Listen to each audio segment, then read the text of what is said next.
इस बार के इलेक्शन किसी भी हस्र में जीतने के लिए जो कुछ भी करना है करने के लिए तैयार है। क्या हुआ यार?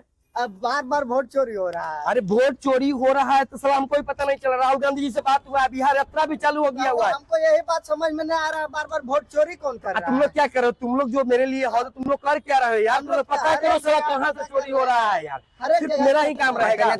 पर नमस्ते यार, तो क्या हुआ? क्या दिक्कत है? बोल रहे ना हमरा मौके के जीविका वाला अथी करवा देते हैं। अब साला को टेंशन है। कहिया ब्याह कर लिया रे तू? हो गया 2 महीना। 2 महीने ब्याह गया साला, बताया भी नहीं, भोज करने के लिए भी नहीं बताया कि यार ब्याह कर लिया। गलत किया। अभी नेताजी खोजता है कि अथी कर दे।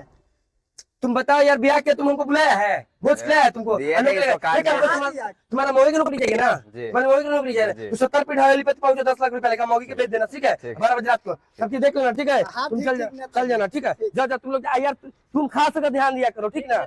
हाँ ठीक है, पूरा चलो ठीक है।